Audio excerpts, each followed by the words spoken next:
Vamos a hablar ahora de delitos informáticos. ¿Cuáles son los más frecuentes y cuáles pueden ser buenas pautas para evitarlos? Está con nosotros ya en contacto Javier Pascua. Él es jefe de fiscales de ciberdelitos y delitos económicos. Ya nos está escuchando. Javier, buen día. Muchas gracias por atendernos. Hola, Javier. Muchas gracias a ustedes. Muy amables. Queríamos arrancar esta charla, esta conversación, preguntándole cuáles son los delitos informáticos más frecuentes hoy por hoy. ¿De qué hablamos? Mire, la tecnología ha traído aparejado muchos beneficios, sin duda, para todos, desde los servicios, desde la calidad de los productos y demás. Pero también, como consecuencia, la mente humana siempre está armando y desarmando para perjudicar a los demás y utiliza estas tecnologías. Digamos, hay dos grandes grupos para que se entienda y la sociedad lo comprenda. Digamos, fundamentalmente los delitos informáticos, como se le denominan, atacan o bien a los sistemas con los que uno trabaja, que es el caso de los crackers que dañan la aparatología, por entenderlo así, los sistemas informáticos, y los hackers que toman información. Esos son dos grandes grupos. Pero lo cierto es que en Mendoza, sobre todo, y en Argentina en general, los delitos que más se están cometiendo son aquellos que afectan ya no al sistema en sí, sino al bolsillo del ciudadano. ¿Por qué bolsillo? Porque son las estafas. Claro. Es decir, utilizan la informática como un instrumento. Antes se utilizaba un argumento verbal, un documento escrito para engañar, ¿no? Como en Nueve Reinas, como la famosa película, pero ahora lo que se utiliza son esta aparatología, las redes sociales, el internet, para estafar fundamentalmente, generar perjuicios. Y generalmente son engaños, no es que se utilice la maquinaria para robar información, sino que a veces lo que más ocurre hoy en día es lo que se llama el phishing, que constituye justamente salir a buscar información y entonces con esa información luego poder justamente estafar a la gente, que es lo que está ocurriendo hoy con tarjetas, con Facebook, con un montón de situaciones. Javier, buen día, dentro de los Buen día. Ciberdelitos y delitos económicos, finalmente, está contabilizado lo que sucede por internet con mails apócrifos, lo que sucede por WhatsApp, lo que sucede por teléfono, ¿todo eso incluye ciberdelitos? Exactamente, ciberdelitos abarca todo aquello cualquier delito que haya sido utilizado como medio la informática o los sistemas de redes sociales, por ejemplo, que es lo que usted está mencionando, ¿no? Sí. Es decir, Instagram, Facebook, Tinder, cualquier sistema de red social o incluso de comunicación, puede ser el correo electrónico, Claro. ¿cierto? Ahora, cualquiera de estos sistemas, si se usan para delinquir, sí. encuadran dentro del ciberdelito, pero también hay otros que están vinculados con ellos que van más allá de utilizar esos sistemas para estafar o perjudicar, sino que pueden ser, por ejemplo, lo que se llama la sextortion, que es obtener fotografías o utilizar fotografías para extorsionar de contenido sexual, Sí. o de índole sensual, ¿no? Sí. Pueden o no ser unas u otras. Claro. O el grooming o el cyberbullying, como se le llama, que es otra cosa que el acosar, el dañar finalmente a los menores, a las niñas y niños, con imágenes o perjudicar. Lo que es el bullying como un material, hacerlo a través de las redes. Claro, ahora, acá vamos a parar y le voy a pedir al Sí. público que pare bien las antenas. Vamos a parar las antenas también acá en el estudio. Atento a lo que nos diga, Javier, porque la oferta hoy es muy grande y además hay como un pedido global de usar cada vez más las redes o la internet para poder obtener servicios, hacer compras y demás. ¿Qué debiera tener en cuenta así de base, qué debiera tener en cuenta una persona para no caer en manos de los delincuentes que usan estos mismos canales para justamente sacarnos datos o sacarnos dinero? Es buena la pregunta, es bueno. Yo creo que el periodismo realmente es esencial para esto, sobre todo para este tipo de delitos. Ustedes son esenciales, más que nosotros, les puedo decir en este momento, de verdad. ¿Por qué? Porque la información es esencial. Mire, lo primero que todo ciudadano debe tener en cuenta es justamente que no debe actuar de manera imprudente. Esto es lo primero. Ajá. Debe tener recaudos mínimos cuando ingresa a compras por redes sociales. Es decir, no apurarse a realizar la compra, informarse previamente de dónde está trabajando, con qué canal, con qué sistema, con qué persona o quién es el que lo ha contactado. Esto es la prudencia mínima. Ocurre lo mismo, le pongo un ejemplo fuera del ciberdelito. Si yo compro un vehículo, Sí. Debo informarme quién lo vende, para eso hay un registro, puedo investigar, pedir un informe y ver si ese vehículo está registrado, si está embargado, si la persona está inhibida, si hay un juicio de divorcio que esté impidiendo la transferencia directa. Con estos recaudos uno evita el delito. De manera que lo primero es la precaución, requisito número 1. Sí. Algunos tips le puedo dar de lo que hoy está ocurriendo más comúnmente. Le menciono uno en el que muchos de nosotros hemos sido víctimas. Mire, las tarjetas de crédito, por ejemplo, no deben ser entregadas para que se vaya el que va a usar la tarjeta a realizar el pase en un postner donde nosotros no los vemos. Si bajamos en una estación... Muy buen consejo. ¿Por qué? ¿Por qué?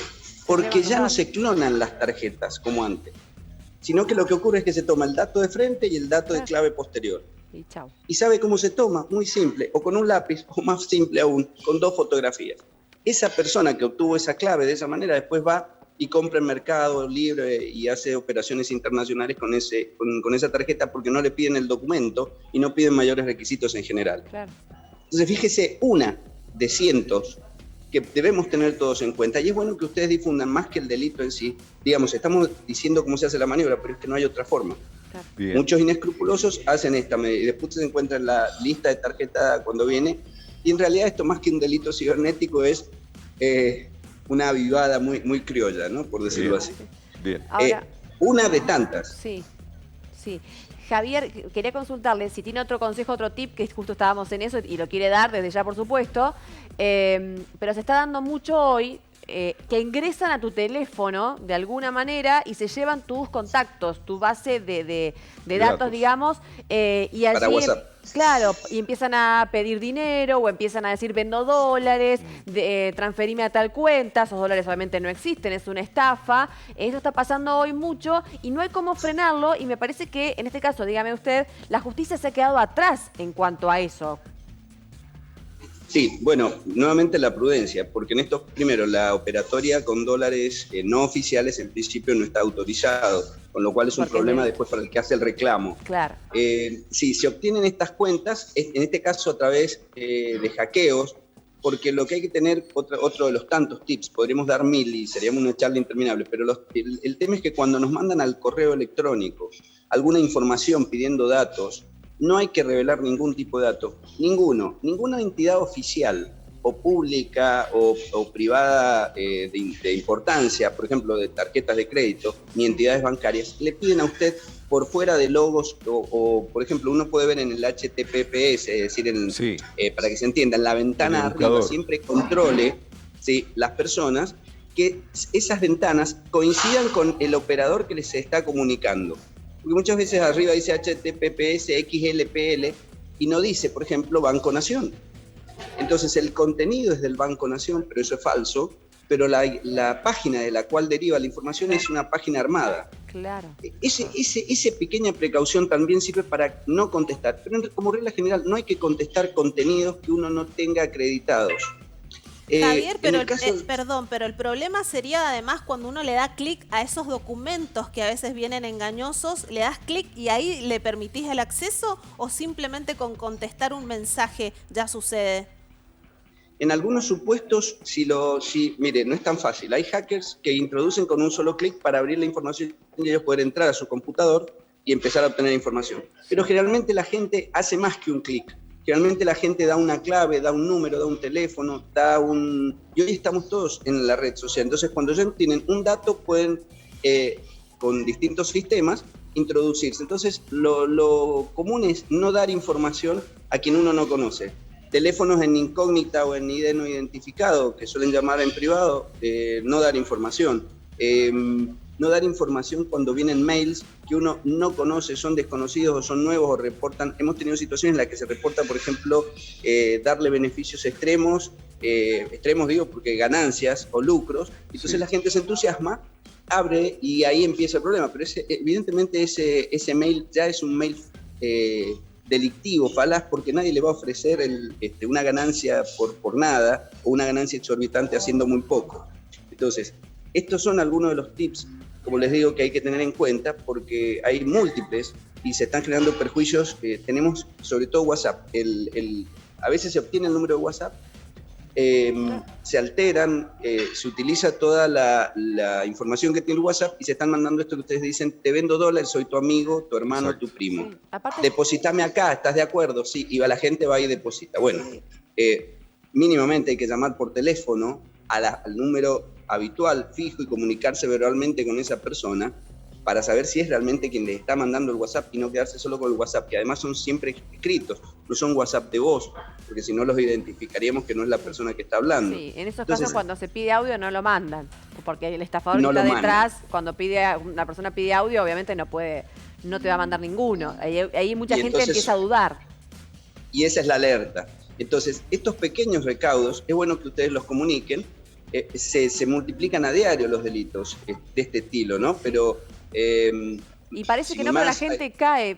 Digo, es increíble. Todos hemos caído en algo, lamentablemente. O sea, y pensamos que no nos va a pasar, y sí, y terminás diciendo cómo. Caí. Días atrás fue el humorista Moldaski, que por una página de un turno de vacunación, o sea, por COVID, y ahí él ingresó creyendo que era el turno verídico, que se lo estaban adjudicando porque había una foto del Ministerio de Salud y no era.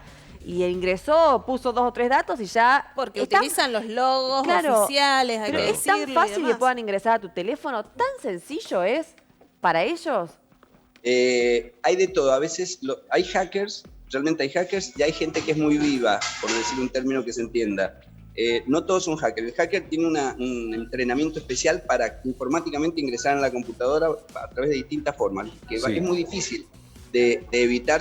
Lo mejor es tener productos que eviten el hackeo, productos informáticos, ¿no? Incorporados en la computadora. Esa es la mejor, digamos, el mejor tip que se puede tener.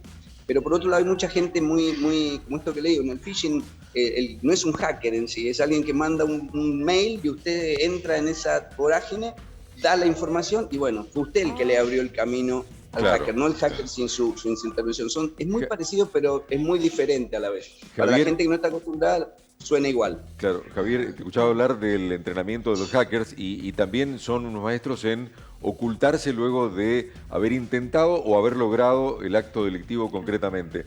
¿Se ha llegado a poder desenmascarar quiénes están detrás de alguna red delictiva de este tipo o no? Si llega ¿sirve nuestro precedente expuesto en una denuncia para eso o no? Sí, la denuncia hay que hacerlas, no hay que dejar de realizarlas, por supuesto. Para eso estamos, para eso nos pagan, como digo. Pero es muy difícil, en el caso informático, cuando hay hackers hay una serie de problemas. Primero, cómo lo hacen, la metodología.